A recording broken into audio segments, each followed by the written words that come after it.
very concerned about. One last question, which is, and it actually, that gentleman who spoke out made me think of this, which is that, on social media, it's just a shit show, right? There's everyone has anonymous names.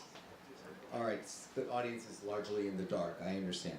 But I wonder whether comedy clubs will become more important, because it actually does provide platforms for commentary on civic and civilized discussions that actually have the opportunity to be spoken in a live setting, as opposed to what we have now. We have just sort of this mass of noise, and that what we engaged in here, hasn't been that common. There's not many places. But this is not a stand-up show.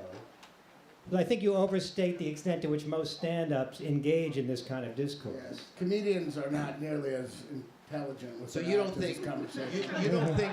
Well, no, but people used to speak of Mort Saul and Lenny Bruce in those. Yeah, Saul don't work here. So you're saying, well, that's an He interesting bombed question. on Friday night. So nobody, you would say that Bill Maher, Louis Black, the people that I mentioned before, that their civic contribution is not as... No, Bill Maher, but he's not doing stand-up. No? When he did do stand-up, I don't recall him being that political.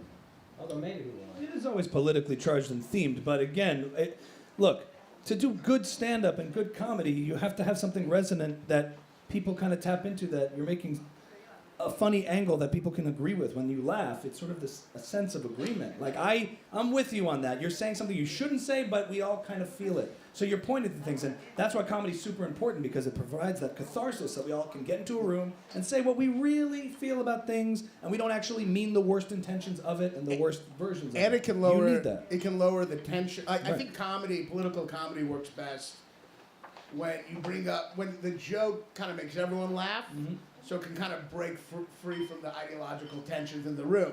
I think when a comedian has some clear political allegiance on stage, I think you get kind of awkward, because you're feeling like you're leaving people out. But if you can get everyone to laugh, I mean, I'm obviously, as you can see from this panel, a liberal cuck, but the greatest compliments I ever get is when a conservative or someone comes up to me after the show. It's like, I found it really funny, even though I'm a Trump supporter, and I'm like, well, I fucking hate you. No, I'm joking. But I do think comedy is great at a joke that everyone can laugh at, to kind of bring people together, to forget the kind of ideological, rifts, the ideological tensions that have torn apart our society. And you call balls and strikes in your comedy too. Yeah.